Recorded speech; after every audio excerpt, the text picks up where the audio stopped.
Good morning students. Now in this video we will discuss planning for development. In previous video we have discussed that India was formed with different provinces that were formed on the basis of languages. So after forming different provinces, now the problem was to develop India and lifting India and Indians out of poverty and building modern technical and industrial base. So in 1950, government set up planning commission to help and design executive suitable policies for economic development. So then there was broad agreement on what was called mixed economy model. Here both state and private sector play important role and complementary role in increasing production and generating jobs. Means mixed economy was a model in which state and private sector, both sectors, played important role in development of industries and providing job opportunities. In 1956, second 5-year plan was formulated, and that plan focused on development of heavy industries such as steel industry, iron and steel industry, and these sectors which were under the state, means the development of industries was under the state, means state here means central government, and some felt that it had put an inadequate emphasis on agriculture. Other argues that it had neglected primary education. So different people were having different opinions regarding 5-year plans, but after that, after each 5-year plans are formulated for the development of country, and that plans were formed according to situation and requirement of the country. So next is the nation 60 years on. In this topic it is described that how and to what extent India has progressed. On 15 August 2007, India celebrated 60 years of its existence as free nation. And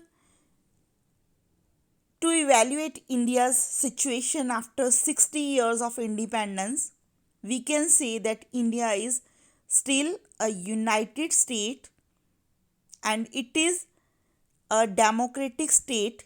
It is a great achievement that a country is still united and a democratic state after having so many diversities.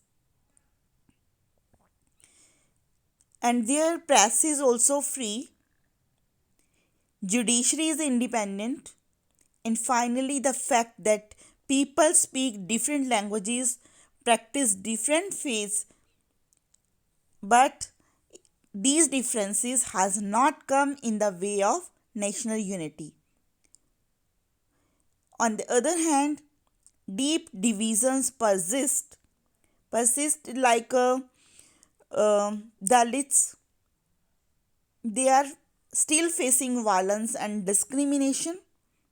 In many parts of rural India, they are not allowed to access to water sources, temples, parks, etc.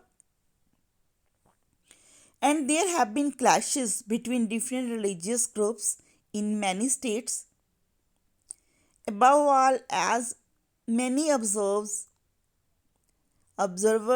have observed that the gulf between rich and poor has grown over the years. So we can say that there are positive and negative impacts which are seen after 60 years of independence till 2007. Some people which belong to rich people group, they are benefited with great deal from economic development. They live in large houses, dine in expensive restaurants, send their children to expensive private schools, take expensive foreign holidays. At the same time, many others continue to live below the poverty line. They are very poor and they are living below the poverty line. They are housed in urban slum areas or living in remote villages. The constitution recognizes equality before law, but in real life, some Indians are not getting equality before the law. So, to some extent, we can say India has achieved great success, but in some fields, it is facing failures. So, there is more need to be planned for India to grow it well and to face challenges like poverty, unemployment, etc.